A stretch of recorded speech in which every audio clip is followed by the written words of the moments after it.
Box office దగ్గర 4 రోజుల్లో overall గా ఎక్స్ట్రాడినరీ కలెక్షన్ అనే సొంతం చేసుకున్న ప్రభాస్ నటించిన లేటెస్ట్ మూవీ సలార్ ఓవర్సీస్ లో అలాగే తమిళ్ ఇతర చోట్ల అనుకున్న రేంజ్ లో పర్ఫామ్ చేసి ఉంటే ఇంకా బెటర్ వసూలను సొంతం చేసుకుని ఉండేది. అయినా కానీ ఓవరాల్ గా 4 రోజుల్లో మంచి వసూలనే సాధించిన ఈ సినిమా 5వ రోజు full fledged working day test లోకి ఎంటర్ అవ్వగా తెలుగు రాష్ట్రాలతో పాటు ఇతర చోట్ల సినిమాకు నార్మల్ గానే వర్కింగ్ డే ఇంపాక్ట్ వల్ల డ్రాప్స్ అయితే కనిపిస్తూ ఉన్నాయి. అయినా కానీ ఉన్నంతలో మంచి హోల్డ్ అనే సినిమా చూపెడుతూ పరుగును కొనసాగిస్తూ ఉందని చెప్పవచ్చు. ట్రాక్ చేసిన సెంటర్స్ లో ఆల్మోస్ట్ డే 4 తో పోల్చితే డే 5 కి వచ్చేసరికి సినిమా 60% రేంజ్ లో డ్రాప్స్ ను ఆన్లైన్ టికెట్ సేల్స్ లో సొంతం చేసుకుంది.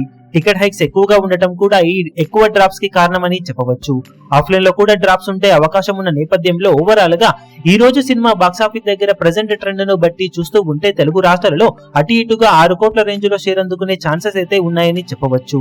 ఇక హిందీలో కూడా సినిమా 60% వరకు డ్రాప్ ను సొంతం చేసుకోగా ఈ రోజు అక్కడ 6 కోట్లకు అటు ఇటుగా నెట్ కలెక్షన్ ను సాధించవచ్చు. కర్ణాటకలో, తమిళనాడులో, కేరళలో ఇలా మిగిలిన అన్ని చోట్ల కూడా సినిమా ఆల్మోస్ట్ 60 to 70% వరకు డ్రాప్స్ ను సొంతం చేసుకుంది. ఓవరాల్ గా చూసుకుంటే సినిమా బాక్సాఫీస్ దగ్గర ప్రెజెంట్ బుకింగ్స్ ట్రెండ్ ను బట్టి చూస్తూ ఉంటే వరల్డ్ వైడ్ గా 5వ రోజుకు వచ్చేసరికి 12 నుండి 14 కోట్ల రేంజ్ లో షేర్ అందుకునే అవకాశాలు కనిపిస్తూ ఉన్నాయి. ఆఫ్లైన్ టికెట్ సేల్స్ లెక్కలు కనుక బాగుండి రోజును సినిమా ఘనంగా ముగించగలిగితే 15 కోట్లకు అటు ఇటుగా షేర్ ను సినిమా సాధించవచ్చు. మరి డే ఎండ్ అయ్యే టైం కి సినిమా ఇదే విధంగా ట్రెండ్ ను చూపెడుతుందా లేక ఏమైనా డ్రాప్స్ ను ఇంకా సొంతం చేసుకుంటుందో చూడాలి.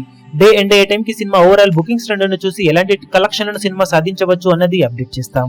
ఈ వీడియో మీకు నచ్చినట్లయితే లైక్ చేయండి, షేర్ చేయండి, ఛానల్ ను సబ్స్క్రైబ్ చేయడం మాత్రం మరవకండి. ఏ చిన్న అప్డేట్ ను మిస్ అవ్వకూడదు అనుకుంటే బెల్ ఐకాన్ ను ప్రెస్ చేయండి.